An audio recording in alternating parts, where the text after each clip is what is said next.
I want to thank the city and Michelle and Gail for allowing me to come and rock with you guys. I have not played in Miami in a very, very, very long time. But thank God for favor. You know, I've been in the business almost 40 years. And to be back here is clearly a blessing. I just want to thank all of you for coming out, because you didn't have to. So with that in mind, can I thank you my way? All right, let's do this. What I like, my favorite foods that I like that are African American that very rarely get cooked. I love turnips. There is not even the green. I love turnip greens. Oh, turnips, but actual turnip, vegetable turnip. The root. Damn. Now, a lot of people don't know about that because they generally cut it off and just eat the greenish. But the actual root is like thebomb.com. I love sweet potatoes. Everybody does. But my grandmother taught me a very special way to make sweet potatoes. And where was your grandmother from? My South Carolina.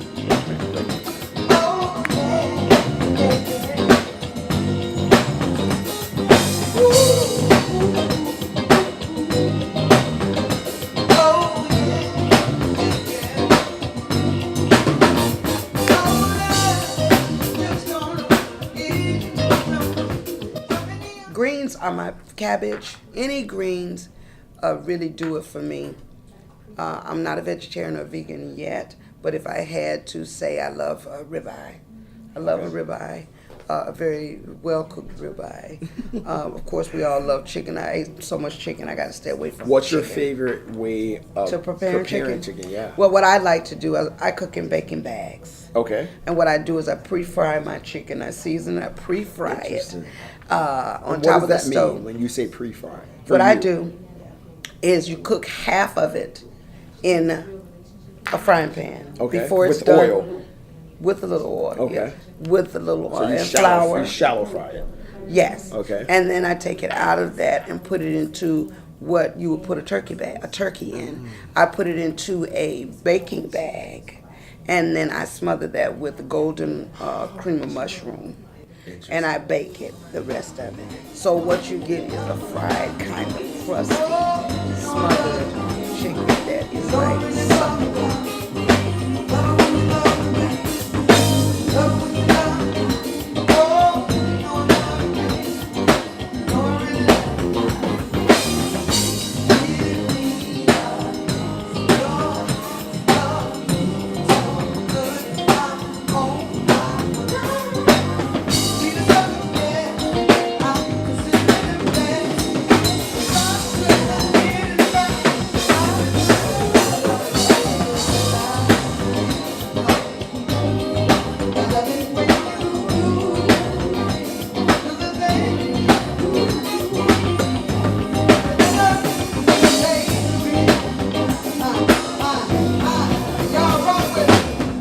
Questions. Yes. We're gonna leave you alone.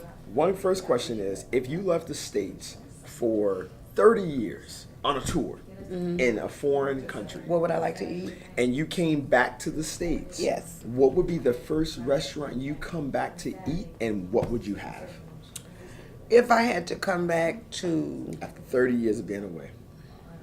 after 30 years of being away, there is a restaurant called This Is It. This is it. And they have a smorgasbord of the things that I like. They have This is fish, Angie Stone They now. have chitterlings and all the things that people used to eat and still eat. But when you figure 30 years, you're going to remember it all, because if you've been avoided that taste bud for a long time, you're going to eat what you want to eat. So if you can put an array of vegetables in my face, that's what I would say. I love vegetables. I mean, it's so much so that if I really thought that if I could have cabbage, turnips, mustards, greens, turn up the root, I could have all that on one plate all the time, I would be happy. Check it. Back in the 70s, I was the source and designer of the run. Technical to the other MCs.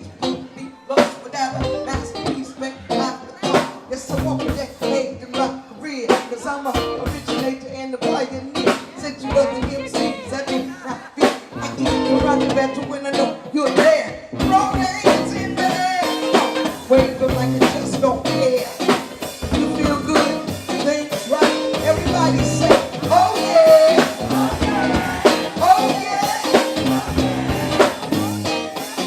Somebody, anybody, everybody scream. That's amazing. And so, last but not least, you were here at the Hungry Black Man's amazing mac and cheese event. Like this is like nostalgic for me, guys, because I remember you from middle school. And I was just like literally, I was in middle school, and I had a girl who would play that Backstabber song like Yes. on repeat on her CD, and I would get so mad because I would be like, I was a rocker. I'm tired of that I was a song. rocker, so Oh, I was wow. like, I loved I had two sisters, and they would blast Angie Stone. So when Michelle was like, Angie Stone's coming, I'm like, my God, like that's so crazy. Yeah, throwback, like, huh? Yeah, like I mean, like everyone in their early 30s remembers being in middle school just loving Angie Stone, you know? Wow. And so now, like, your music was so empowering, right? Like black empowering, and before that was popular, Right. before that was sexy, right?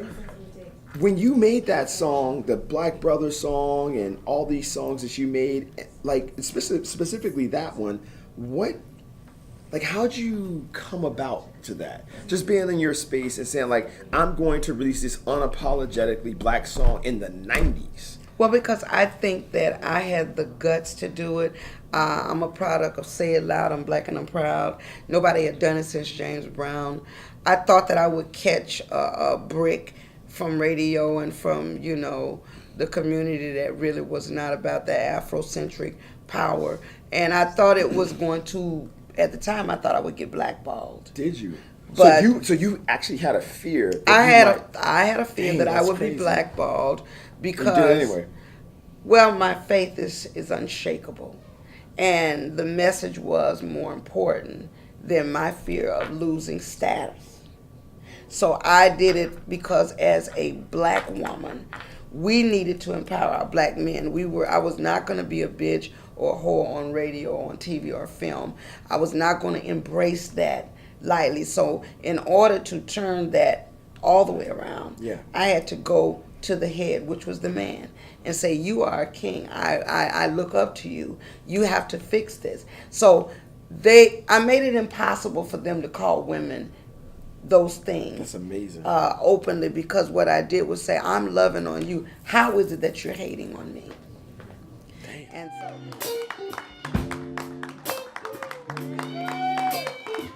how many of you know you're a king? How many know that you're a king? When I say king, I want you to say I am. King! King! King! Here for you, forever true, 'cause you're my king! King!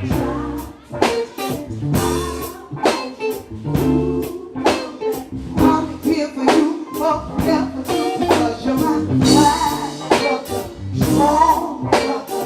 There is no one I do. I'm here for you, because you're my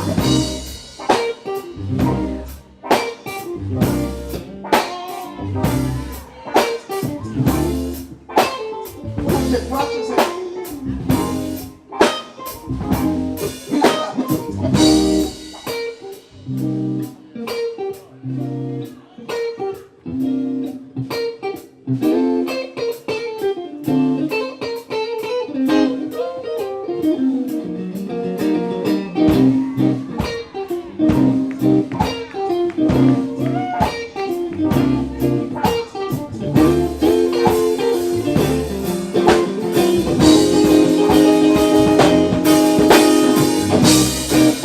Now, if you're a king, I want you to march back. March back to your spot like the king you are. I'm gonna wait till you get to your spot.